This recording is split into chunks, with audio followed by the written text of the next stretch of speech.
Good evening. I'm Marlis Humphrey, VP of Programs with the Jewish Genealogical Society of Greater Orlando. And I'm here this evening because it's International Jewish Genealogy Month, and it's a great time to get excited about Jewish genealogy. I notice on the call we have some of my good friends from both the Jewish Genealogical Society of Greater Orlando and also from the International Association of Jewish Genealogy Societies. So welcome, and let's talk about Jewish genealogy. You may have seen on shows like Who Do You Think You Are on TV, and you get really excited about many of the ancestral discoveries that people are able to make.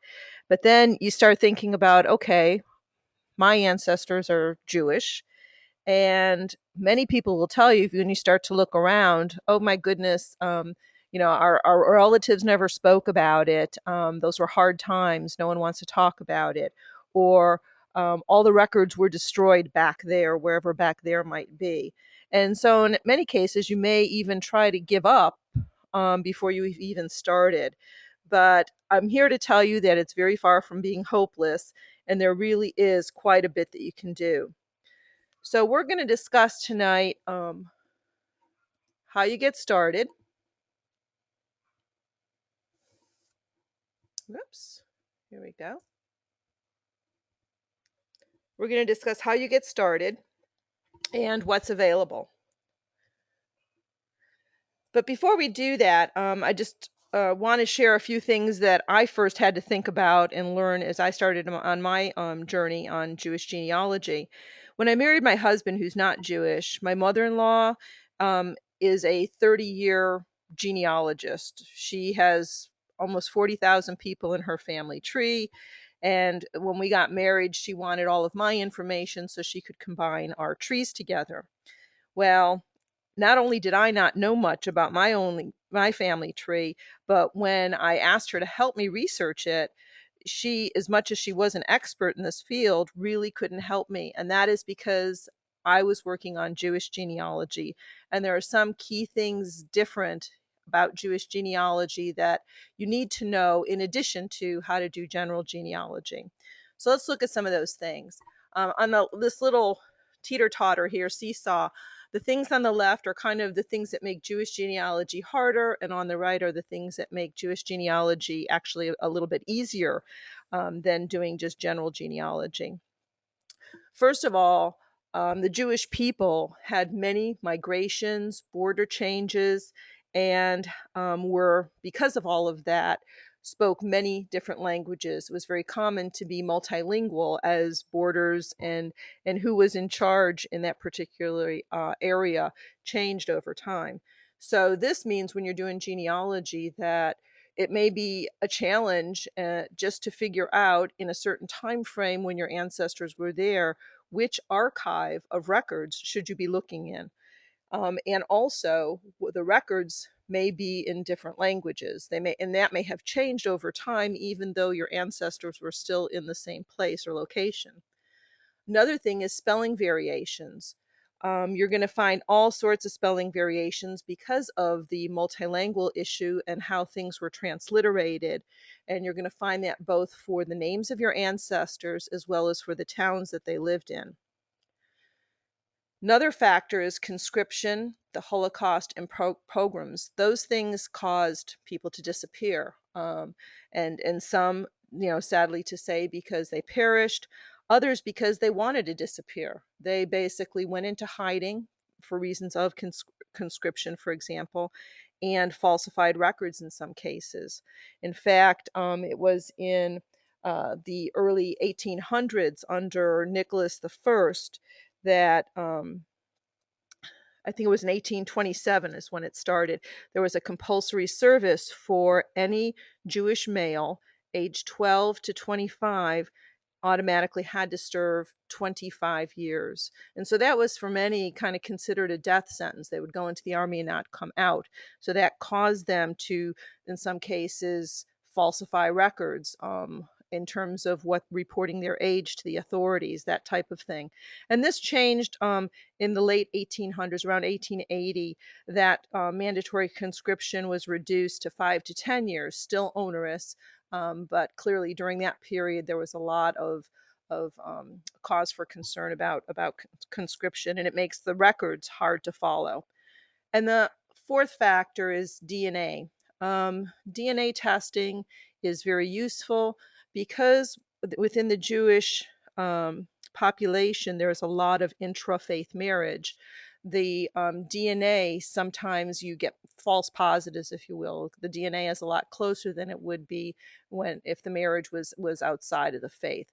So there have been, I know, with some of the vendors who do DNA testing, they have to put extra filters on the Jewish DNA so that you don't get as many false positives that take that into account.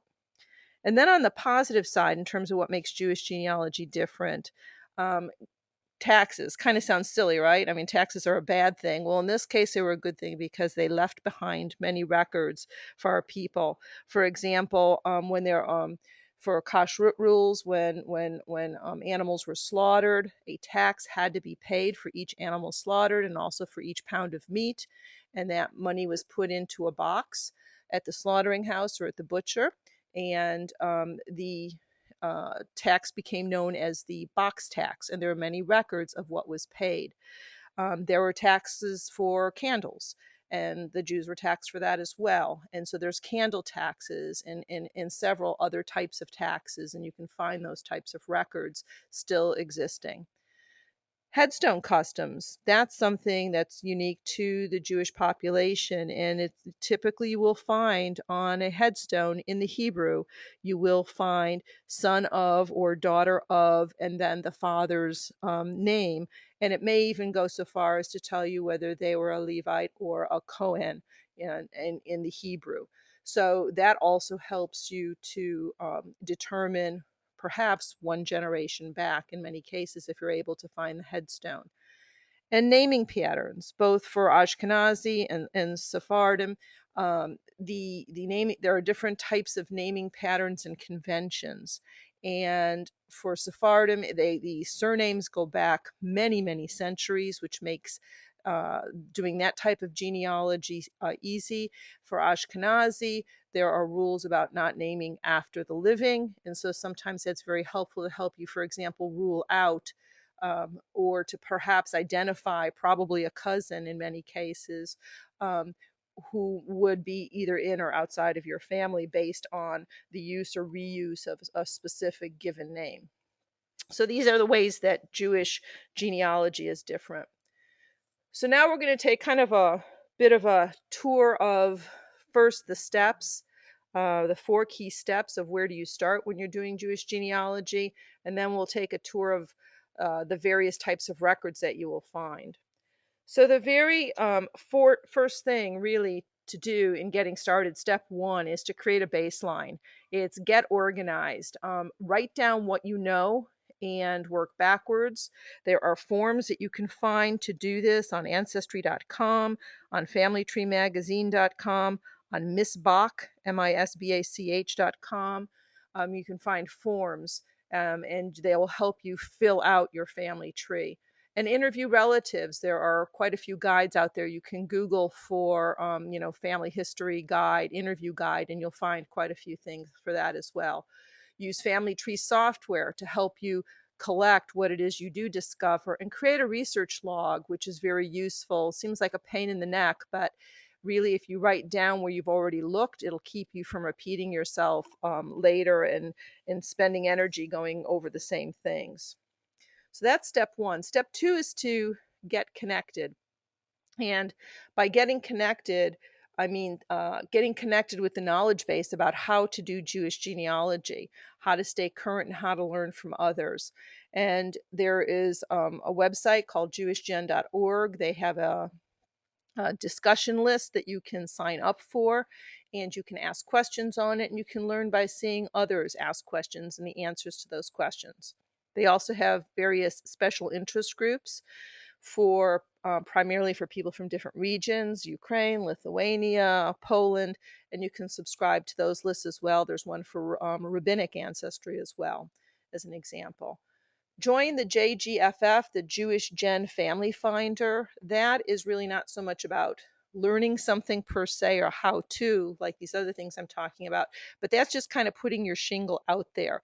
You will actually then be advertising as part of their database that you are pursuing ancestry in a certain town with a certain surname that you're looking for. And you may find people email you, and they have a way you can keep your privacy while you do that as well. Join your local Jewish Genealogical Society. There's a great group of resources locally here in Orlando. We have one, and there's another 73 of them throughout the world. Attend the International Association of Jewish Genealogical Societies annual conference. There'll be a conference coming up this summer in Salt Lake City. Usually we have, at least a couple hundred lectures, and you can learn a lot in that week that will really bootstrap you. And then there's some magazines, online or in print, that you can subscribe to. Eastman's Genealogy Online is not particularly Jewish, but it does have a lot of good general genealogy information that you'll still need. Avutenu and New What's New are both specific to Jewish genealogy and are some very key publications that you should be familiar with. And then take a Jewish Gen education class. Jewish Gen offers a beginning, intermediate, and advanced classes. And what's really fantastic about their classes, you take them online, but you also get assistance in working a specific ancestor. So they'll allow you to pick somebody that you want to work on. And as you go through the class, you will get some one-on-one assistance with that as well.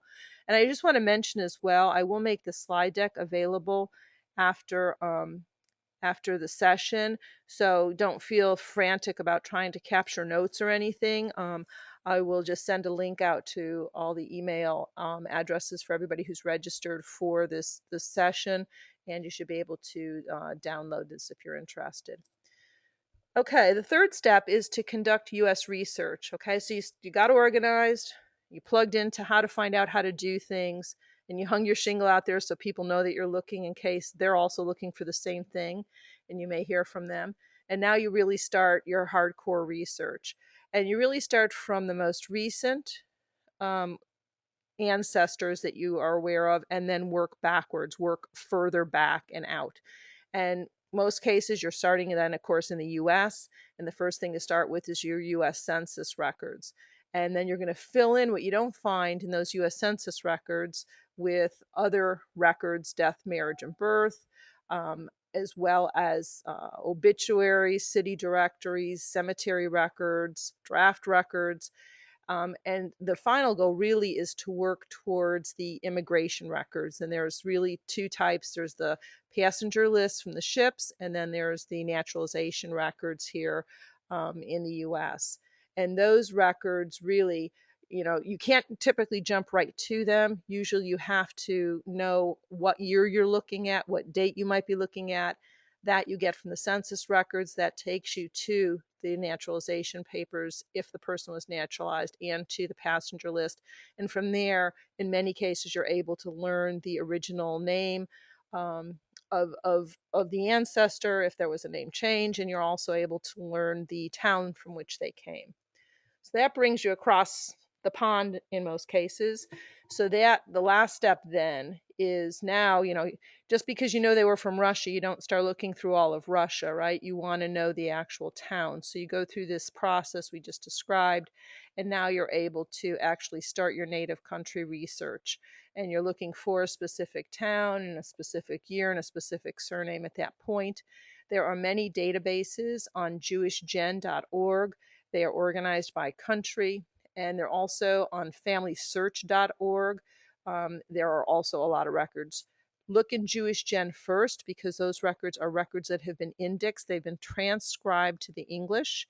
If you're looking in Family Search, in many cases, now this is for native country research, non-US research, they are going to be in the native language. And so rather than, there's no index to them, and you would just have to be scrolling through them. So that's kind of your last resort once you've exhausted the indexed ones that are transliterated into English on Jewish Gen. And then join the special interest group research projects. Those groups are continuing to translate records, and new records become available. And typically Many of them also are organized down to a smaller area district within a certain country, and you can join that particular group and contribute to it and have quick access to their full indices. So those are the 4 steps. What I also want to point out is 2 very useful documents on how to get started and do your Jewish genealogy. The first one is Tracing Your Jewish Ancestors. It's a 30-page document, and you'll find that at the website listed below it here, which is the Federation of Eastern European Family History Societies. That particular organization, you'll find this Finding Jewish document. Then also on jewishgen.org, there is a much shorter document, but sometimes concise is great. And here it's 12 steps to getting started. So that will also give you a great way to start to proceed, a couple of different methods that you can follow. Before we get started on looking at the documents, I want to mention one thing, and that's about names, because really that's what you're searching for in most cases. It all starts with a name search, hopefully also a town search, but you're looking for a specific person. And especially because our ancestors were so multinational, you will have a lot of name variations. So here's just some examples. I was told I was looking for an Aunt Saucy. Well, what the heck was Saucy? And then gradually you have to be a little bit creative in some cases in guessing what it might be. Some cases you might be given the Americanized name, but that's not necessarily what you'd be looking for going backwards. So you start building an inventory of name variations. And in fact, you probably should keep these logged somewhere, pencil and paper, or in a little spreadsheet or whatever. Not only what you think they might be, but when you find them, you might be surprised and say, oh my goodness, I never thought it might have been spelled that way. Make sure you write it down, because you may want to search for that again later in another database, where that may come up as another variant. So for Saucy, the Americanization is Susie. Where it came from in Russia was Sosha, and Sosha, when it's not spelled in Cyrillic Russian, could be spelled many different ways, as we've got examples here. And then it can, of course, be misspelled as well, so you have to allow for that. Similarly, the surname Gelboim, I've seen it spelled with Gelboin at the end. When people handwrite an uppercase G, it can oftentimes look like an uppercase handwritten script S, and so I've seen it as Selboim. And then, of course, because it's transliterated from Russia, which is where this name came from, it could be Gel or Hel, and it could be Boim with a Y or a J or an I, or it could be Baum as well. And one additional resource to look at, there's several books. Probably one of the most comprehensive is written by Alexander Bider, which is a dictionary of Jewish surnames. He has one from Russia. There are other books from other countries, and there are also similar books for given names, and they will give you a lot of the variants in the history and where that name is most common regionally too, which may help you geographically. So what might you find? We already talked about some of these records in the US as we were looking through the various steps. And then in the native country, there's not just the tax records, but you can find similar records as well. Census, vital records, death, marriage, and birth, cemetery records, city directories, conscription records, etc. And of course, Holocaust records and Yizkor books or memorial books. So you can find a whole host of different types of records in the native countries. And typically, though, your path, and why it's highlighted in red here, is to hop from the US, looking in census records, which give you a date and a year, to find naturalization and or ship passenger lists, which hopefully get you to the native country. And I've highlighted internal passport as kind of pay dirt. If you're so fortunate as to find internal passports in the native country, that's awesome, because typically there'll be a file with it, a lot of information, and in any case also a picture, which oftentimes, we have a dearth of pictures of our ancestors. So let's look at this particular record. This is what a census record looks like. Censuses in the United States were taken every 10 years. This is a 1920 record from Chicago. And where I found this was on Ancestry.com, which is a pay service. You can get it for free in the library if you don't want to pay for it at home. Most all libraries have access in the genealogy department to Ancestry.com. There also are census records on FamilySearch.org, which is a free website, and on MyHeritage and Find My Past. Both of those organizations also have census records. So they're also, let me just say, besides the US Census records, you want to look there first, but certain states also had records that were interim to the 10-year census records. So in 1925, for example, you would find a New York census for that year. So if you're having, difficulty because people disappear in between the federal censuses, you may want to look there as well. And it's hard to read what's highlighted here, but I did find my great grandfather on line 68. And this is he was Morris Gelboim to me. Here he is as Moses Gelbaum. So, of course, Morris has become Moses. And in some cases, he's Moishe, and it's spelled, a variety of different ways as well. But here he is. And the pay dirt here, really what I was looking for was it shows in 1913, that's when he immigrated, and the status of his naturalization is PA, which means he applied for his first papers. He wasn't naturalized yet as of 1920, but he had started the process. So that was really wonderful news. So now I knew I could start looking for ship's manifests for 1913 for him. So that's the type of things you'll find on census records. Death certificate.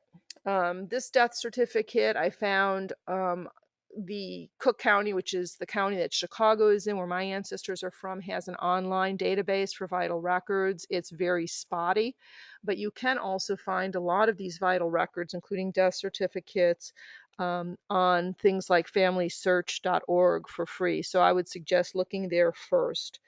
In this case, the type of information I found, pay dirt, was that he was born in Satinov, Russia, and I found the name of his father, Jeremiah Gelboim, which explains my Uncle Herman's name as well, and that his father was born in Satinov, as was his mother. And it is very typical in most of these records, no one remembers the mom. And here, birthplace of mother is known, but the maiden name of the mother is just unknown here. So you'll see quite a bit of that, unfortunately. So you have to get clever about how to find those. It's not impossible. And in this case, here is how I found one of my great grandmother's names. This is a marriage certificate, and I found the marriage certificate for free on FamilySearch.org. I couldn't find, this is another important principle, I couldn't find going directly back my great grandmother's mother's name.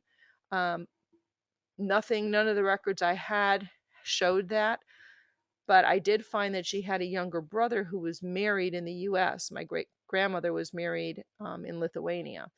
So since he was married in the US, I could find his marriage certificate. And sure enough, here it is. It was her only sibling that was married in the US. And luckily, it has the mother's maiden name and her father's name.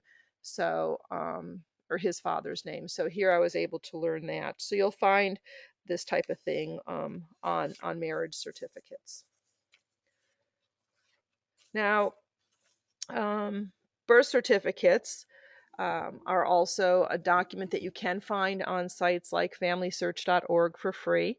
And I believe, however, right now you can't get the actual images, just the indexes for, I think this, I don't know if it's the state of Illinois or Cook County. So sometimes the rules change. So when you're there, grab it if you can get it, because this was a case where the image used to be there and they had to renegotiate the contract, and now only the index is there. And so, like I said, grab it while you can. Here, here you find an interesting piece of information on the birth certificate. Of course, not only who the father and the mother is, but also what you find is the number of children that the mother had. So born alive and now living, there were 8 of them. Born alive but now dead, 0, and stillborn, 0. So this is a wonderful place that you may be able to also pick up that information and find potential siblings, you know, other ancestors or relatives that you weren't otherwise aware of, because they don't show up in the census.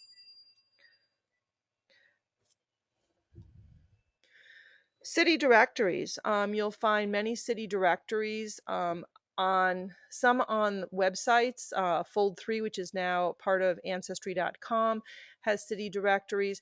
But in any case, you can oftentimes go locally to the library, to the city library. In this case, I went to the Toledo Public Library and requested city directories for the time I knew my great grandfather was there. And as you can see on the left, I find my great grandfather and where his residence was. I have that address. And then I was fortunate enough, he had a shoe repair shop, to find also kind of the equivalent of Yellow Pages with an ad where it does say that Jake Glazer, first class shoe repairing. I use the very best oak, tan leather, and modern electrical machinery.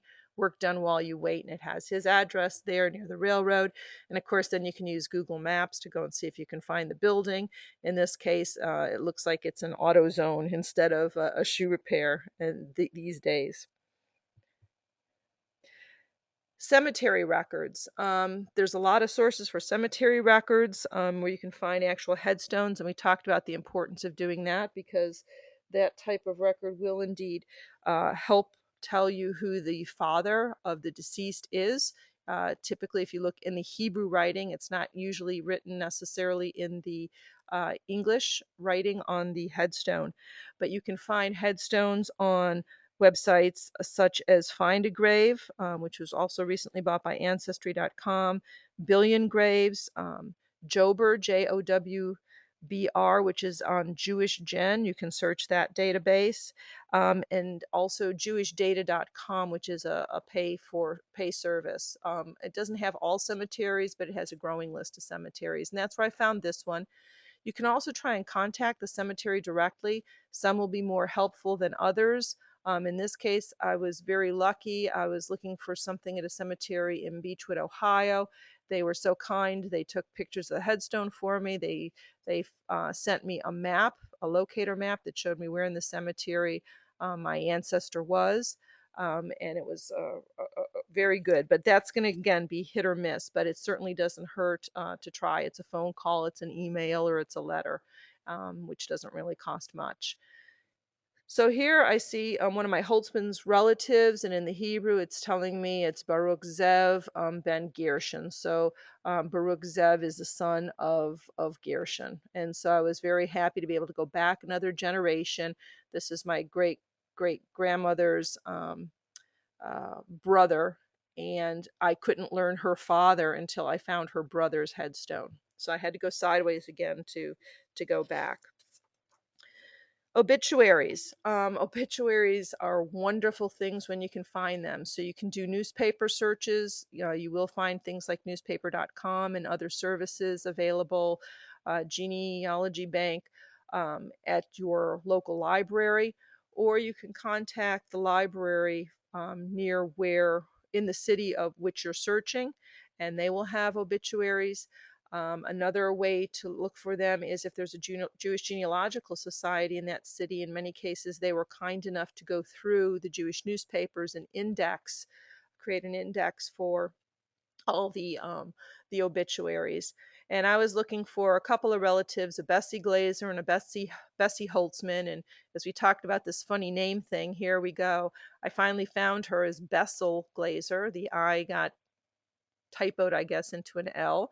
And Bessie Holtzman I found is Bussy Holtzman. So that was definitely them. It was just unfortunate that the names were somewhat clobbered along the way. But again, that you just have to be clever about the way you do searching.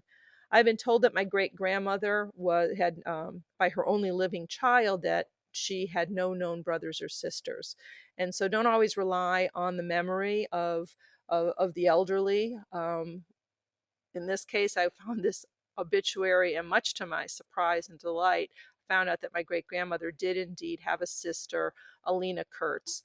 And that was a wonderful day when we found that out. And of course, I went back to my great aunt and said, "Oh, didn't your mother have a sister, Lena?" "Oh, yes, Lena." So finally, the memory triggered. Well, what that led to, which was amazing, if you can see this family tree chart here, down on the bottom, let's see if you can see it, where I'm circling now here is my great grandmother, Bessie. And so in her obituary, find out she's got a sister, Lena. So I found Lena by looking on the census records. She had 4 children. I was able to find out through more research that one of those children was indeed living. So I contacted that individual who actually had his phone number was a published phone number. I was so lucky to be able to get a hold of him. And he said, "Didn't anybody tell you about the family tree?" So within a week, he had gone to Kinko's and arrives in a mail this family tree. So, boy, lo and behold, what a joyous day that was. I found out that my great grandmother Bessie, not only did she have a sister Lena, she was one of 13 children. Uh, that was awesome. So, some of this you get by, it's like pieces of a puzzle by reaching out and finding others. And in this case, this family tree has been accurate. Everything I've been able to document since. There's a lot of question marks there, so it wasn't the answer to everything, but it certainly went a long way in helping me to be able to discover a lot of my ancestors. Most important out of this map basically gave me the ability to be able to search sideways, as I talked about earlier. So there's the younger brother Lewis down on the bottom. That's how I found the name of my great great grandmother, by finding his marriage record. Prior to that, I didn't know he existed. And then also I had difficulty in looking at my great grandmother and great grandfather. I found their passenger manifests, but I could not read the writing for the towns from which they were from. But I did find that several other brothers and sisters were also naturalized and had come over. And by looking at those records, I was finally able to figure out what the town name actually was. This is a Social Security application, and those are wonderful things to look for as well. It's another source to being able to find maiden names, which are difficult. In this case, this is where I found my great grandmother's name. It was looking for a great aunt when she had applied for Social Security. I was able to send for her card, and I could see clearly here was Ida Holtzman, the maiden name of my great grandmother. Those records you can are getting harder to find online. They're publishing less of them because of increasing concern about privacy laws. But and some to get the full, the not the index but the full document, you have to send away for that. And there's a small fee. I think it's $27. But if you're interested and it's going to help you learn who your ancestor is, it's something you probably would go about doing. This is a draft record, and you can find many of these on Ancestry.com, as well as I believe also on FamilySearch.org. This is a draft card for World War I for my great grandfather. I love the way they spell Jacob here, Jakub.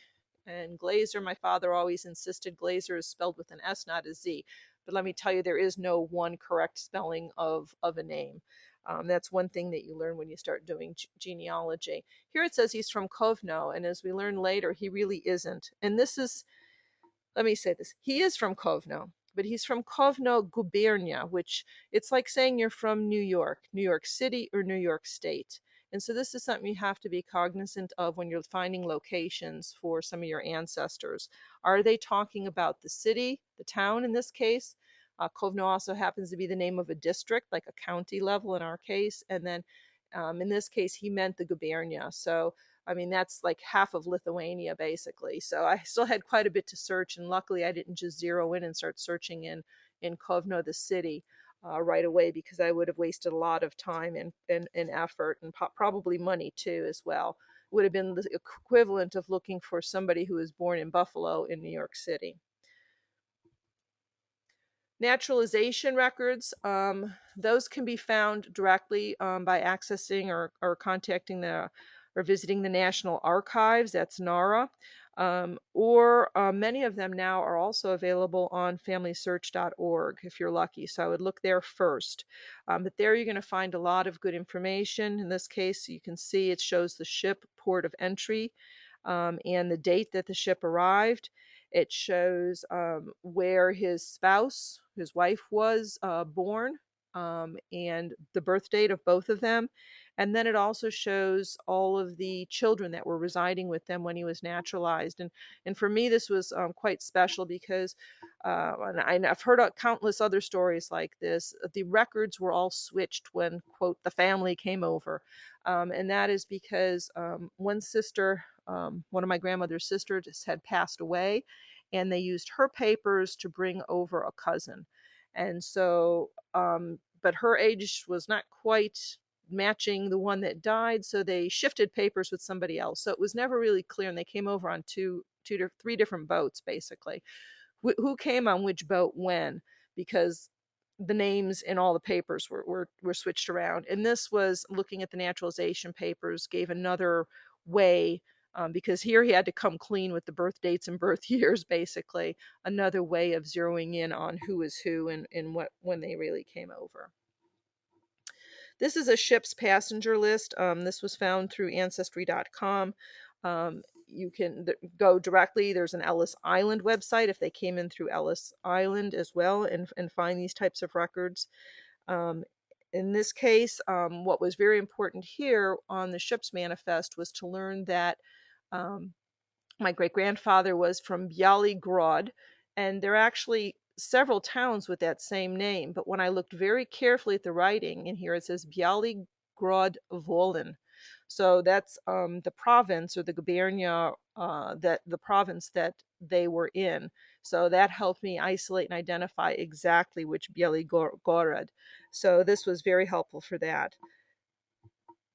This is another example, or page 2 of a ship's passenger list. And after, I think, 1906, they start going to a 2-page format. So if you ever are searching for these records, always look one more page, just to make sure you're picking up the complete record. And here it says he's going to BIL, brother-in-law, Holtzman, and gives an address. So this is also helpful because this helps tie back, what was the maiden name of my grandmother. So you can find this by finding what relative they were going to. Town names. Out of those passenger manifests, for one of my great grandparents, you can see up here I've got 3 pictures of the handwriting.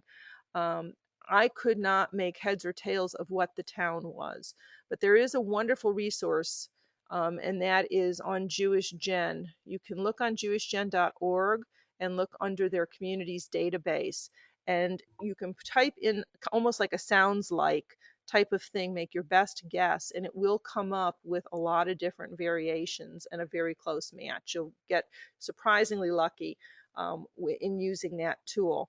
And in this case, I was able to find out, I was looking for ANIXT, which isn't really the way any of it was spelled. And that was from, probably, you can see the center one, I thought I could read the best. I probably also tried ANICT, I don't know, a bunch of different things before I found it. But here you'll get on Jewish Gen, it will show you all the different variations of the names, whether it was the Polish version, the Yiddish version, the Russian version, Latvian, German. You can see all the different ones. And it also tells you how the country under which they were ruled, how it changed over time. So that's extremely helpful information. Here's the census record. This was found on jewishgen.org, and this is from the Russian census taken in January 28, 1897. This census is phenomenal. They basically took a census of, I think, 126 million people. At that time, Russia was the 3rd largest population of any country on the planet and covered 1/6 of the geography of the planet. And in looking through that census for my Berman family, it turns out they were from Lithuania. 10% of that census survived. And I did find one of my Bermans. This is Leah. This is actually my great grandmother's sister, Lena. And I found her at 11 years old in 1897. She was working in the household of the Schusters. It was a husband wife baker. They were both bakers and had young children. I assume she was probably helping out as an apprentice or helping out with the children at the time.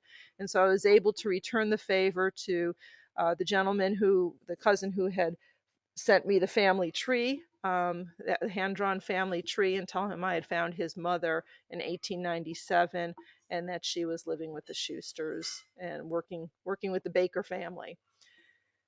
All right, so here we have all the various types of tax records that you might be able to find. This is from Jewish Gen.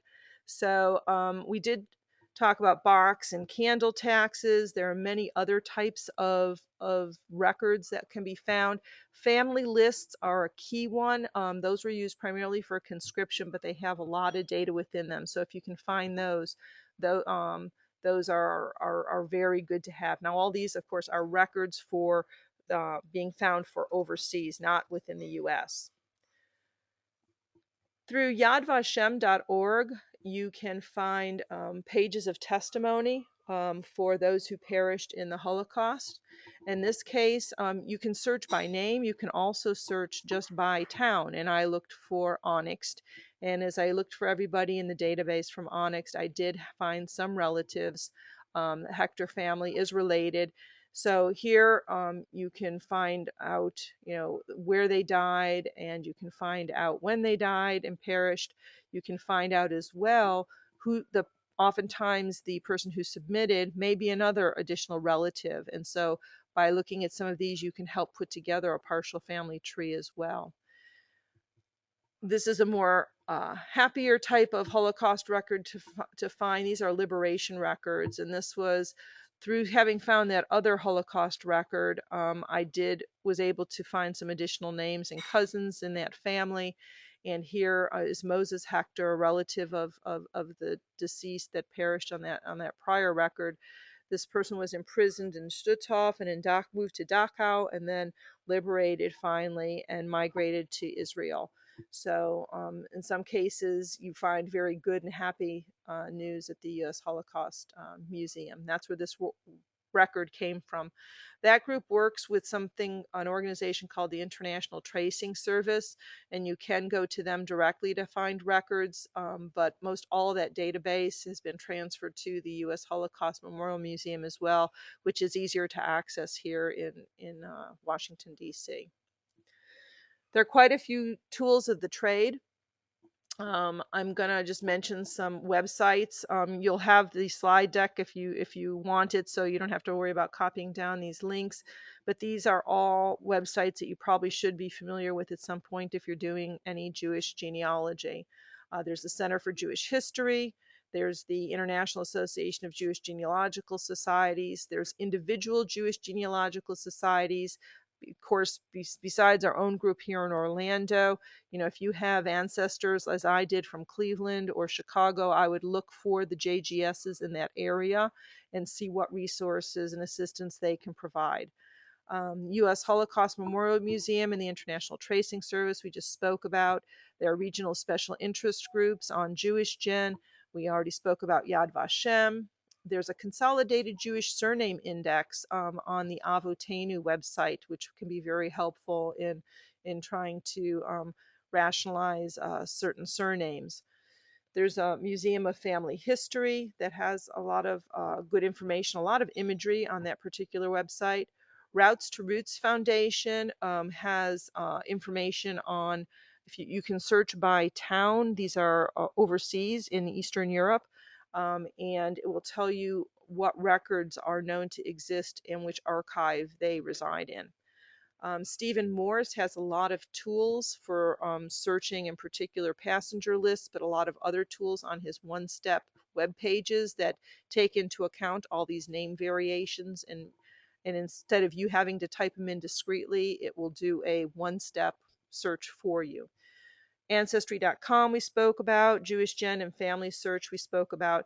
Italian Gen is something rather unique. If you have any ancestors or relatives in the New York City area, you will most likely find indices to vital records and I think naturalizations as well on that website. And they did that for the entire population, not just the Italians. So Jewish ancestry, you wouldn't think of going to Italian Gen, but if you're from New York City, it could be a good resource for you. Here's a list of books that are useful reference books.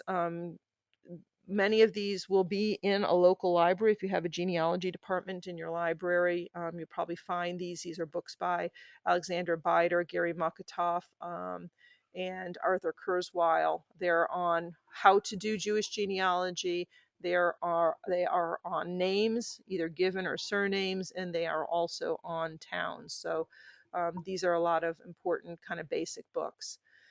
As far as approaches, when you are doing your Jewish genealogy, if you are looking for immigrant ancestors, just kind of to recap some of the methods and the approaches you would take, always start with the earliest U.S. census.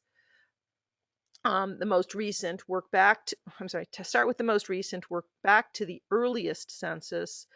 That one most likely has the correct year on it, because over time, as the censuses became later, people's memories faded. And so their year of immigration may change over time. Typically, the most accurate one is the earliest one. From that, you'll find a ship's manifest, hopefully some naturalization index cards, and then from those, you should be able to find naturalization documents. If you have some ancestors that may have ended up in Israel, you're going to have a lot of challenges dealing with surname density. The name Goldstein, there's a lot more of them in Israel than there are here in the US. So you're going to need some additional information to help you filter through. You can search even from the US in English the phone company listings. Bezek has a way for you to search those and to find people in the phone books in Israel. You can search the Israeli Population Registry and also the burial societies within Israel. So those are good resources for trying to find people in Israel. If you're looking for someone that perished in the Shoah, you might want to start with the Yizkor books, the memorial books, which will give you context about towns. In many cases, they'll also mention names and people who were in those towns. Clearly, we also talked about Yad Vashem as being a very central resource, the U.S. Holocaust Memorial Museum, and the International Tracing Service. So if you follow those 4 steps, you're most likely to have some success in finding your ancestors in the Shoah. So in any case, we've mostly talked about how you research, but at the end of the day, especially if you're just getting started, not to overwhelm you, but to be thinking ahead and why you want to kind of document your things as you go along, is that all your research is only as good as you sharing it. So you can put all this information together, but if you don't share it with your children or your nieces and nephews and their children, you really have kind of missed the boat.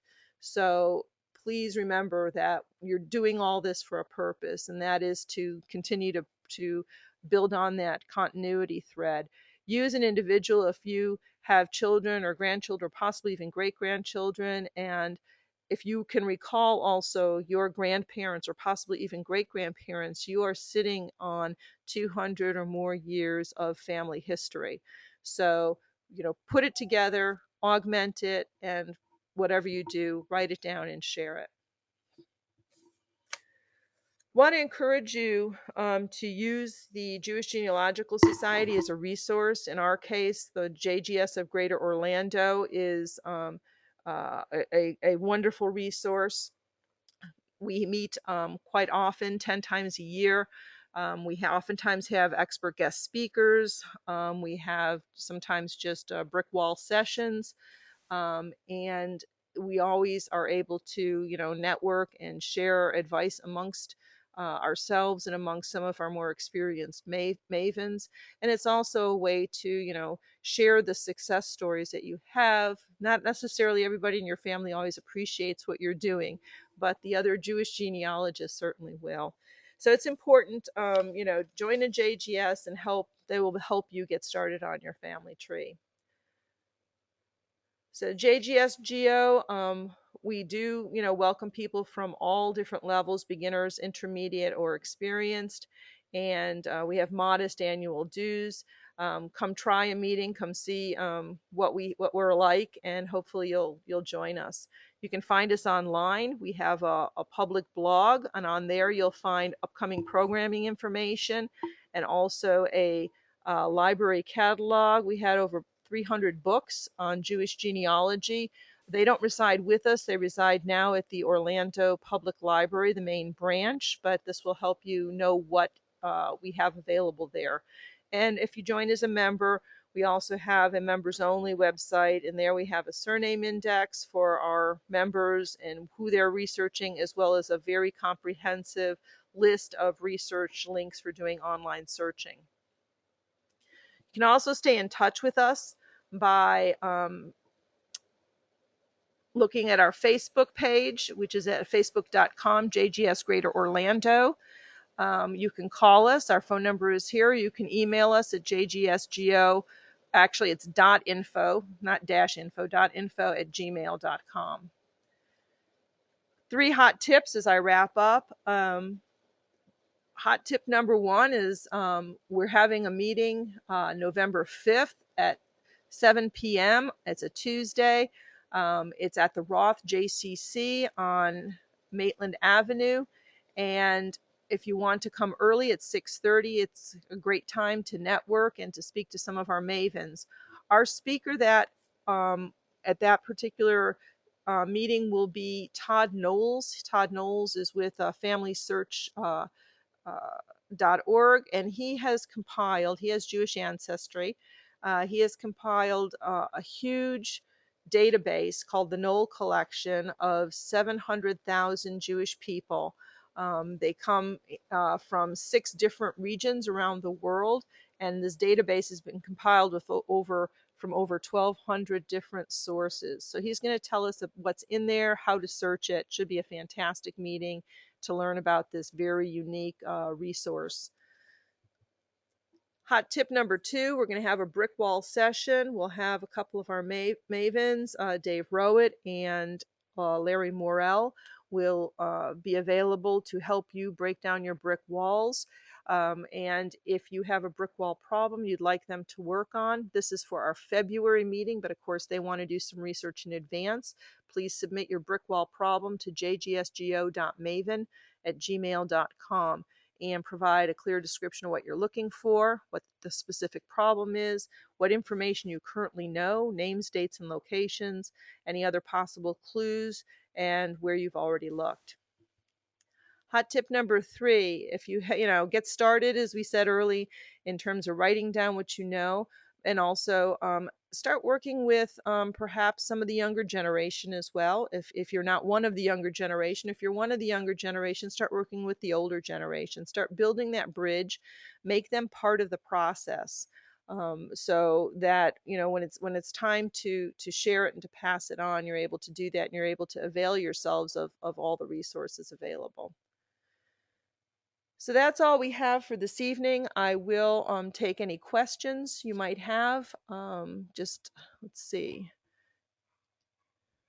You can type them into your window at the bottom, or I will attempt to also, I think I can unmute everybody. If we don't have any background noise, we can just ask questions through your microphones or through your computer. Let me see if we can do that.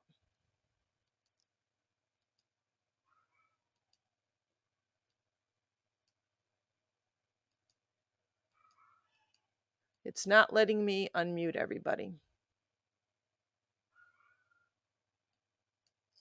So I'm not able to do that. So if you have a question, please just type your question in.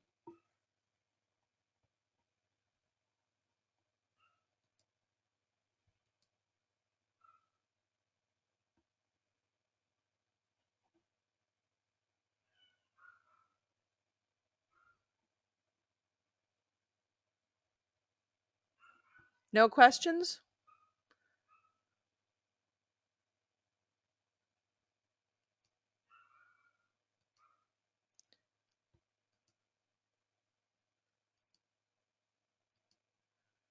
Oh, we'll wait another minute.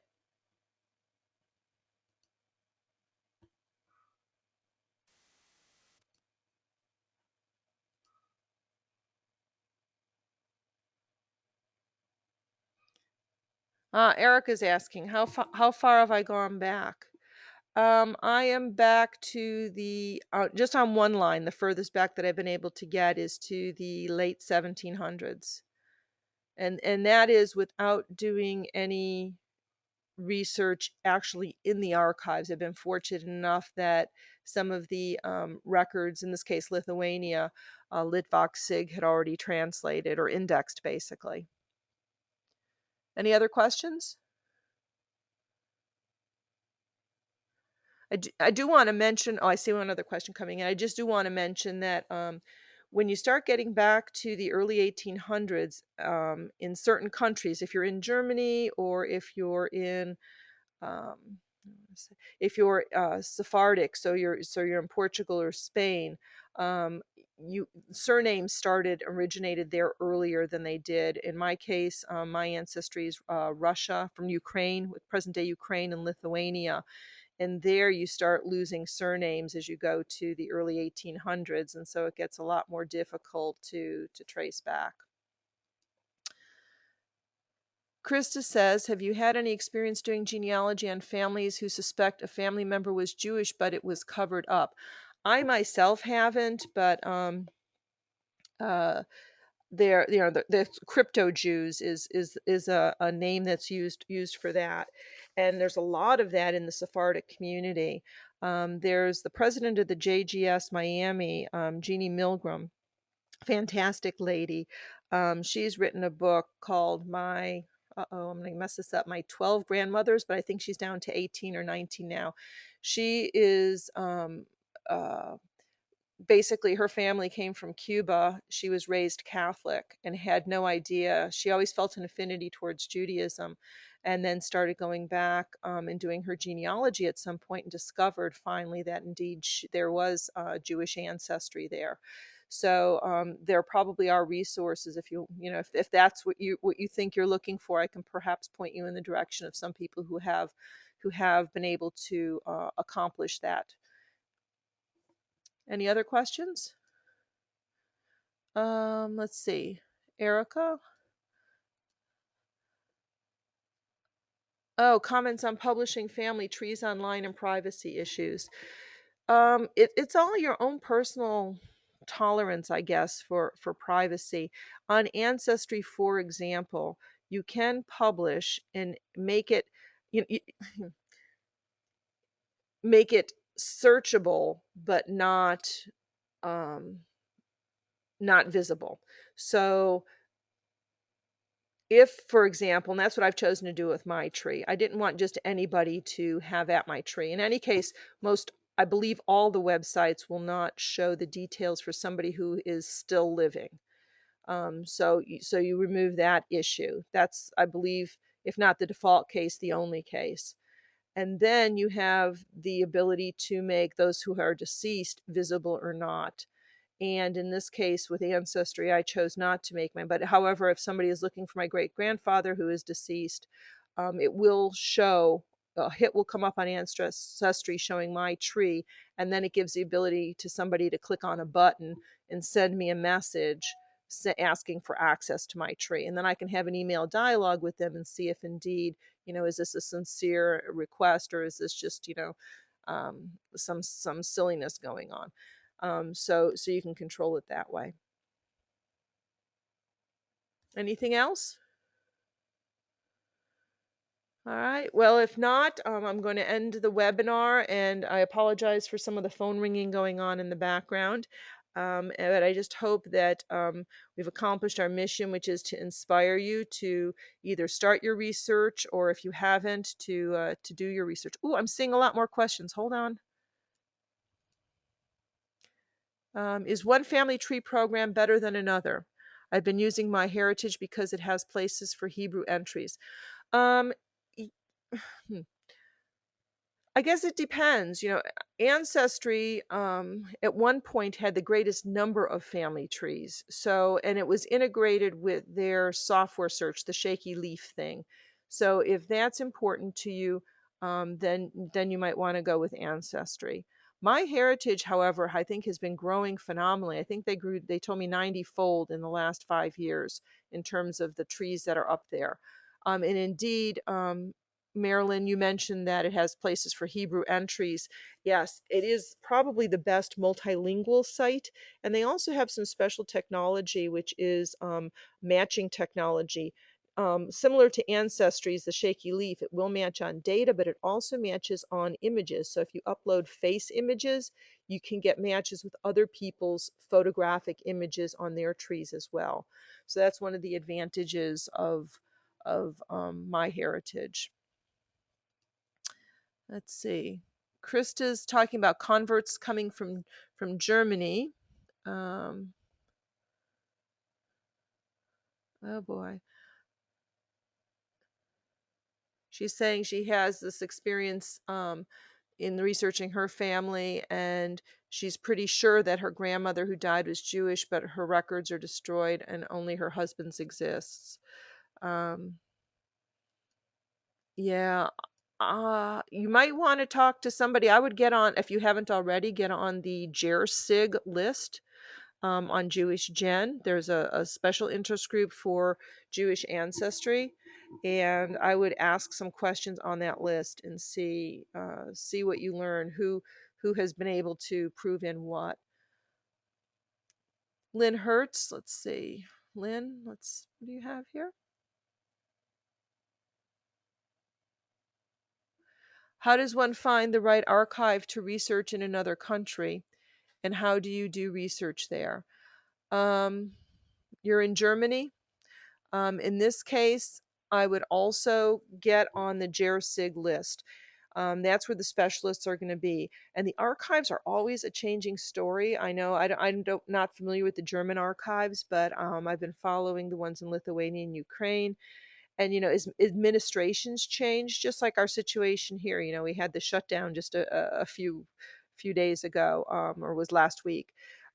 Things come and go, and the only way to really keep tabs on the local intelligence on which archives are there, what districts do they cover, how open are they, how do you do business with them, what type of currency do they accept, what type of forms do you have to fill out, all of that information. The people on the SIG mailing list for that group are going to know best. And typically, also on those SIG mailing lists will be the people who are the in-country researchers as well.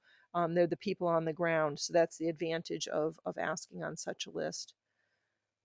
Helen saying, petition for naturalization for Grandpa Solomon, says the ship name is Zealand, 1907, but cannot find him on the passenger list. Yeah, I've got a couple of those too. Um, it could be a few different things. One is, and I don't know if you've checked this out, I know at the Vero Beach Library there is a set of books that will help you. It tells you which ships came in on which days. So sometimes the year's wrong, believe it or not. So it might have been he came in on the Zealand in 1906, not in 1907, and he just copied it down wrong or whatever. So you can kind of help pinpoint that by looking at the books and find out specifically when did that ship come in. I'd search a couple of surrounding years, 1906, 1907, 1908, and see what you might find out there. Um, the other possibilities, if you're absolutely certain of the year and the date on when that ship came in and that he's not on the passenger list, then it's possible there was a name change as well. Um, so that usually, though, if that has been the case, oftentimes in the family there's some sort of oral knowledge about that having happened. All right. Terry says, do the public libraries in most major cities have resources available to the public? Absolutely. I don't know if you had a specific city in mind, but yes, they will oftentimes have a genealogy department, and usually the people there, the staff is very, very helpful in many cases. Now, the question is, whether that public library has much on Jewish genealogy or not, but if they had a large Jewish population, they will. In New York City, there's additional resources. There's, specific Jewish libraries and museums as well, as there are in some other cities, but in particular in New York. Karen says, during your segment on sharing, I showed a compilation of family records in text. Was that created by Shutterfly? Towards the end when I was doing the sharing thing, I believe is what you're talking about. Um, That was created using a tool called Photoshop Elements. That's a tool I use when I do book design. And it is, you've probably heard of Photoshop, which is more difficult to use and quite expensive. Photoshop Elements is about a tenth of the price and has 95% of the functionality, but has a easier user interface. And it does a great job of allowing you to integrate both graphics and text. Erica up says thank you. Marilyn, did I miss your question? I'm going to go back. We talked about that one. I think I did see your question. Oh, she says I answered. Um, Helen says yes. Some census info does say 1908 and 1909. So maybe that's part of the puzzle. So Helen, sometime if we're down at the library, maybe for one of the Indian River County meetings, maybe we can spend a little time searching, or maybe if you can get over to the Orlando meeting, come early, and maybe we can try to do some clever wildcard searches or something that might help you zero in on what you're looking for.